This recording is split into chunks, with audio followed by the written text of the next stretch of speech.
Have you ever quietly wondered, am I really enough? Not just in life or work or family, but in the most personal part of your relationship, the part no one talks about out loud. Enough to satisfy her. Enough to stop second-guessing your body. Enough to stop worrying that maybe, just maybe, something about you falls short. If that thought has ever sat silently in the back of your mind, let me start by saying this. You are far from alone. I'm Dr. Veena Malik, a board-certified urologist who's spent the last 15 years working with thousands of men in my practice. And today, we're going to have a calm, honest, and respectful conversation about something that most men over 60 have thought about, but almost no one speaks openly about: penis size, satisfaction, and what actually matters in a healthy, intimate relationship. By the time we finish this conversation, my hope is that you'll walk away with not just a better understanding, but also a lighter heart, because you'll learn 3 things that are rarely said out loud. First, what size actually means in terms of physical satisfaction, not what the media tells you, but what research and real couples have shown. Second, what your partner most deeply values when it comes to intimacy, and it's probably not what you think. And third, how to shift your focus from self-doubt to self-assurance, no matter your age or shape. Let me begin with a patient I'll call Michael. He's 68 years old, a retired civil engineer, and a devoted grandfather of 4. Michael came into my office one day for something completely unrelated. He had some questions about frequent nighttime urination, but as we talked, he hesitated, then asked me quietly, "Can I ask you something kind of personal?" He looked away when he said it, and then continued, "I've been married to the same woman for over 40 years. We've always been close.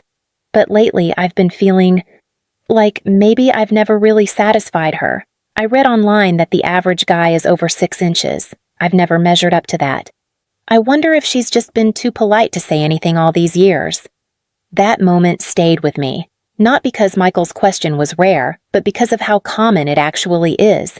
I've had men in their 20s and men in their 80s ask versions of the same question, and what breaks my heart is that so many men are quietly carrying this weight for years, decades even, without ever getting a clear, honest answer from a medical professional.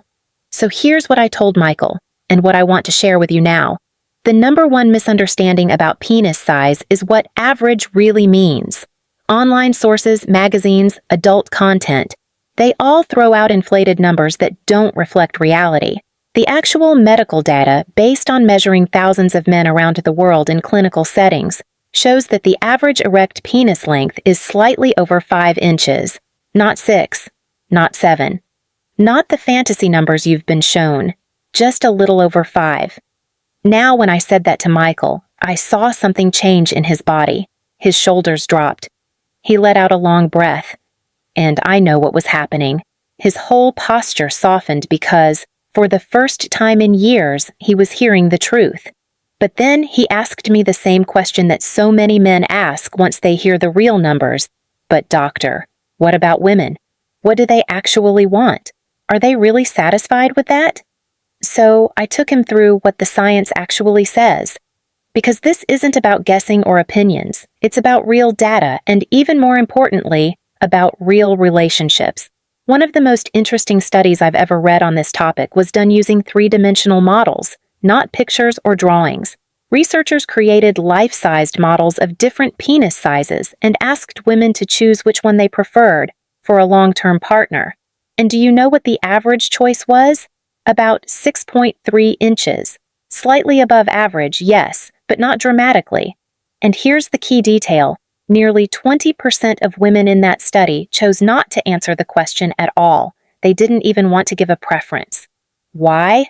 Because for many women, it truly doesn't matter enough to have a strong opinion.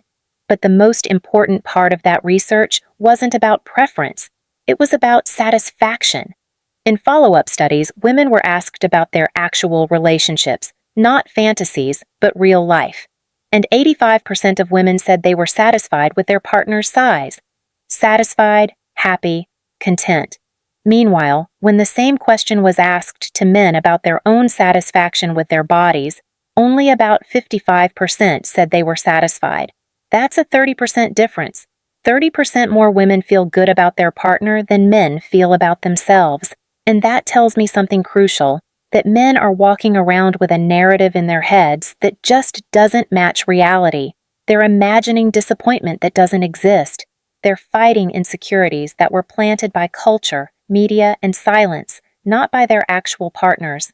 In my practice, I've seen men who fall well within the normal range ask me if they need surgery, if they should try stretching devices, if they should take supplements they found on some website late at night.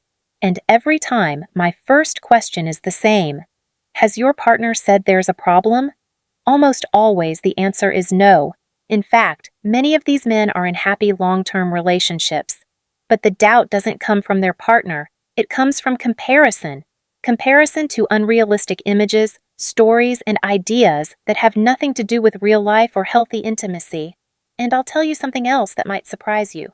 In over 15 years of practice, I've never had a woman come into my office to complain that her partner was too small, assuming he falls within the normal range. Not once. But I have had women ask for advice because their partner was larger than average and it caused pain or discomfort. The human body is incredibly adaptive, yes, but it's also designed for compatibility. Intimacy isn't about extremes. It's about fit, comfort, connection, which leads me to something that becomes even more important as we get older, how we define satisfaction in relationships. Because size isn't the story, connection is, and connection depends on far more than physical measurements. As couples age, hormones shift, response times slow. Sometimes health conditions arise that affect desire or function. And yet, in so many of these older couples, I see something truly beautiful. I see depth. I see patience. I see a kind of touch and presence that goes far beyond performance. These are people who've learned over time that real intimacy is a shared experience, not a checklist or a goal. I once had a couple in their mid-70s come to see me. They weren't in distress. They weren't fighting. They just wanted to talk about how to stay close, physically and emotionally, as they aged. What struck me most was how the husband kept looking at his wife when he talked, not at me, and she kept reaching over to hold his hand. That, to me, was the picture of intimacy. And that's what I want every man watching this to understand. You don't have to chase an image of manhood that was never real to begin with. You don't have to live up to some fantasy standard that was designed to make you feel inadequate so someone could sell you something. You are already enough. If you're in your 60s or beyond, you've lived through decades of change, challenges, and growth. You've built relationships. You've known love, loss, joy, disappointment. And all of that experience gives you something no 25-year-old can fake. Emotional depth, real presence, the ability to slow down and actually be with someone. That's what creates satisfaction in long-term relationships. Not numbers, not performance, not size. Still, I know how hard it is to let go of old doubts. I know how easily they creep back in during quiet moments. So, if that doubt shows up again, I want you to remember something. The people who study these things, doctors, psychologists, researchers, we've looked at the data, we've interviewed the couples, we've seen what truly matters, and I promise you this, most of what you worry about isn't real in the way you fear it is. Your partner isn't secretly keeping score. She's probably just hoping you'll relax, connect, and stop pulling away, because that's what happens when men feel insecure. They withdraw, they stop initiating, they avoid touch, they act like everything's fine, but inside, they're wondering if they're enough. And that withdrawal, not your body, is what can hurt a relationship most. So let's return to that quiet, persistent question. Am I enough? You've already learned that the majority of men worry about this at some point, and most of that worry is based on myths, not truth. You now know that the average man measures less than what most online sources suggest, that most women are satisfied with their partner's size, and that intimacy is far more about connection than any number on a measuring tape. But what do you do with that knowledge? How do you actually live with more confidence and connection? That's what I want to talk about with you now. Let's begin with something simple but powerful. Confidence. Not arrogance, not performance. Real, grounded, quiet confidence that comes from knowing you don't need to prove anything to be worthy of love and intimacy. That kind of confidence is deeply attractive to your partner, not because of how you look, but because of how you show up. When you carry anxiety into the bedroom or into any moment of closeness, your partner feels it. She may not be able to name it, but she will feel the tension. She'll notice the hesitation, the self-doubt, the guardedness. But when you show up with warmth, with playfulness, with openness, even if you're not feeling perfect, that energy is contagious. Your confidence gives her permission to relax, to open, to enjoy the moment instead of worrying about what's going on in your head. That's why one of the first things I encourage men to do is to stop focusing so much on performance and instead focus on presence. Be there, be attentive, listen, pay attention. Most women do not need a marathon experience or perfect technique to feel satisfied. What they want, more than anything, is to feel desired, appreciated, and emotionally safe. They want to know that you're with them, not inside your head, not ticking off some mental checklist, not comparing yourself to someone else, but actually with them, enjoying the shared experience of connection. I remember a man in his early 60s who came to see me shortly after his wife had gone through menopause. They'd always had a close relationship, but things had changed in recent years. "She just doesn't seem interested anymore," he told me. "And when we do try to be close, I feel like I'm failing her, like maybe I'm not enough for her now." As we talked more, I learned that he'd stopped initiating intimacy altogether out of fear of rejection, and she, in turn, had assumed he wasn't interested anymore. So, there they were, two people who still loved each other deeply, sitting in silence, each afraid they were letting the other down.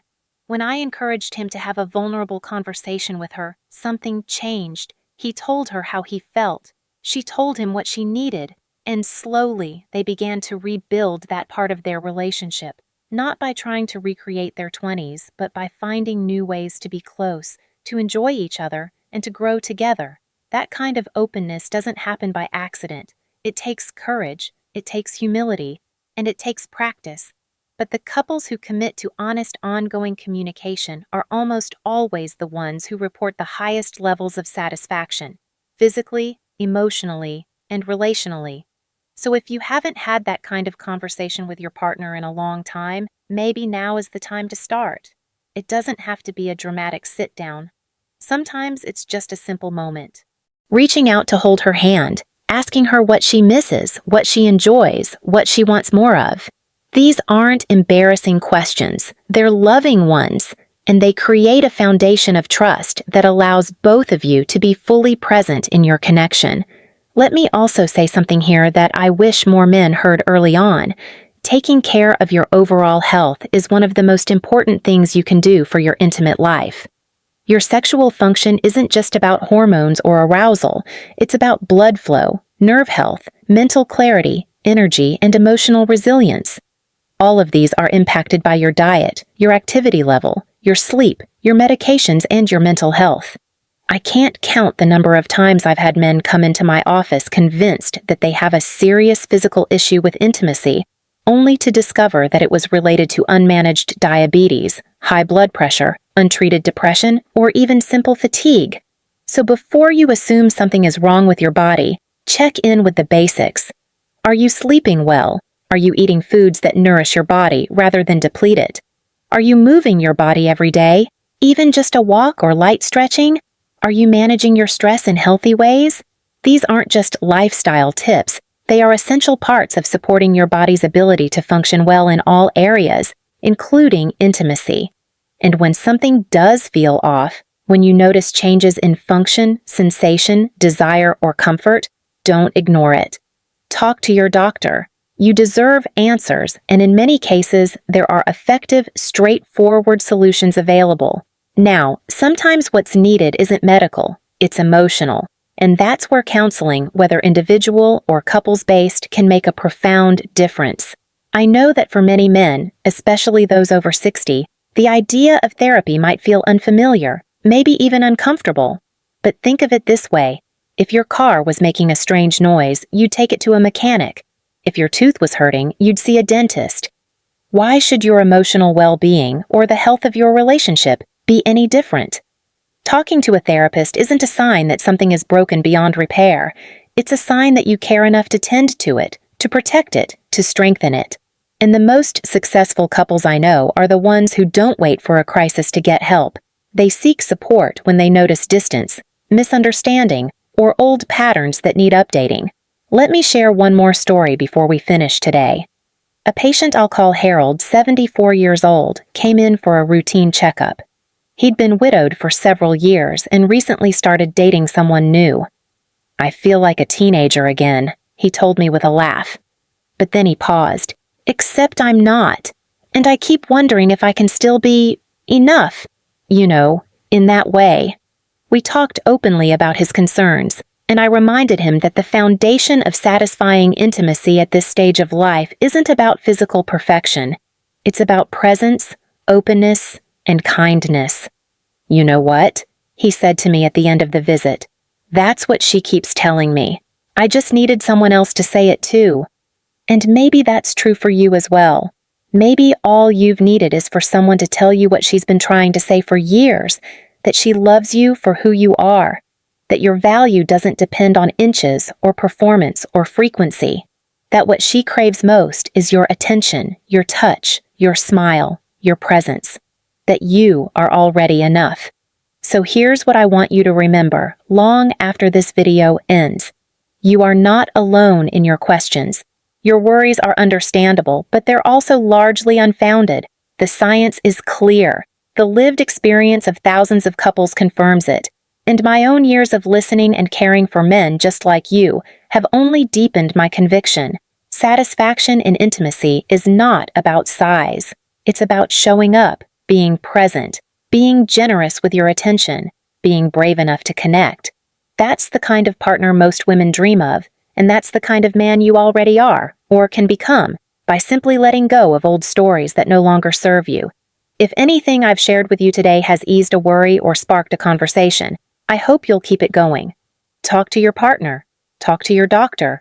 Talk to a friend. And if someone in your life is carrying this quiet doubt, be the person who tells them the truth. That their worth isn't tied to a number. That their capacity for love and connection isn't defined by age or size. That the best relationships are built on presence, not perfection. That real intimacy begins when we finally stop trying to prove ourselves and instead simply choose to be ourselves, fully, honestly, and without apology. Thank you for joining me today. Thank you for listening with an open mind and heart. You matter. Your relationships matter. And the care you give to yourself and those you love is enough, more than enough. Until next time, I'm Dr. Veena Malik. Be well, be kind to yourself, and remember, you are never too old to feel connected, loved, and whole.